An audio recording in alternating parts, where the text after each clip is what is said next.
সময় কখনো কারোর জন্য থেমে থাকে না, তবে দুঃসময়ে আপনার পাশে কে ছিল সেটাই বড় কথা। আসসালামু আলাইকুম, সবাই কেমন আছেন? আশা করি সবাই ভালো আছেন। আল্লাহর রহমতে আমিও ভালো আছি। তো ঘুম থেকে উঠেই কাপড় চোপড় পরিষ্কার করে ছাদে নাড়তে যাচ্ছি। এই যে আজ প্রচুর বৃষ্টি, কয়েকদিন ধরে একদম ঘরের মধ্যে গাদা গাদা কাপড়, শুকাইতেই ছিল না, শুধু ভেজা কাপড় আর ভেজা। আজকে একটু রোদ উঠেছে, যার জন্য কাপড়গুলো পরিষ্কার করে ছাদে দিয়ে আসলাম। আবার হয়েছে কি, আমার বোনের বাসায় থেকে নিয়ে এসেছিলাম আদা, তো ওগুলো লাগানোর জন্য নিয়ে এসেছিলাম। তো টব নিয়ে আসলাম একটা, ছাদ থেকে নিয়ে এসে ছাই মিক্সড করে আদাগুলো লাগিয়ে দিচ্ছি। সাথে আরেকটা গাছও নিয়ে এসেছিলাম, সেটা হচ্ছে পোলাও গাছ।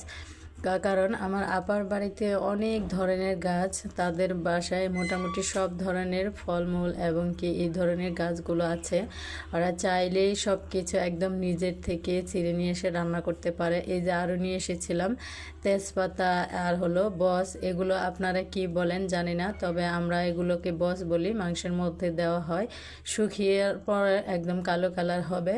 তো ওগুলো সব কিছু করে এখন তো রান্না করতে হবে দুপুরের জন্য। তো করলা, টমেটো আর মূলা ছিল, এগুলো দিয়ে কিছু একটা করে ফেলবো ভাবছি। তো আমি একটা ভাজি করব করলা আর আলু মিক্সড করে, যার জন্য এগুলো কেটে নেওয়া হচ্ছে।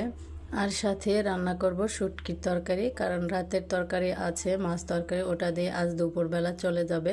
সারাদিন আজ কারেন্ট নেই বাসায়, সকাল 8টা থেকে নাকি কারেন্ট নেই। আমি জানি না যে মাইকিং করেছে 5টা পর্যন্ত নাকি কারেন্ট আসবে না। আমি তো পানি রাখি নাই, এখন কি আর করার, দুপুরে তো রান্না করতেই হবে। পরে কিছু না ভেবে পেয়ে আমার বোনের রুম থেকে পানি নিয়ে এসে কোনো মতো রান্নাটা করলাম।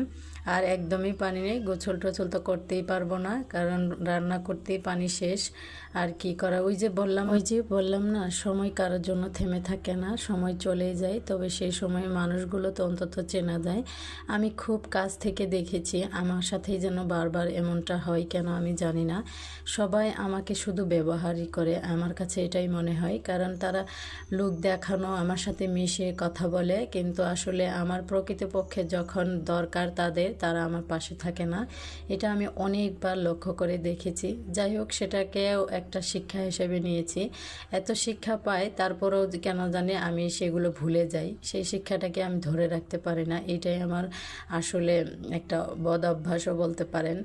তাদের সাথে আবার পুনরায় মিশিয়ে কথা বলি আগের মতো করে, মনেই হয় না তারা আমাকে এত বেশি কষ্ট দিয়েছে কিংবা তারা আমাকে বিপদে পাশে ছিল না।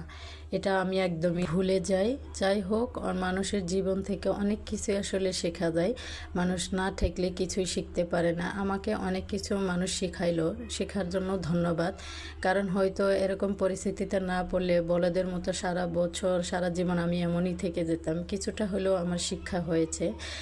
যাই হোক, সব মানুষই হয়তো দেয়ালে পিঠ থেকে না গেলে তাদের শিক্ষা হয় না, হয়তো আমারও সেই অবস্থাই হয়েছে। আমার দেয়ালে পিঠ থেকে না গেলে হয়তো আমি শিক্ষাটা পেতামই না। যাই হোক, শিক্ষা দেওয়ার জন্য তাদেরকে অনেক অনেক ধন্যবাদ। আজকের ভিডিও এই পর্যন্ত।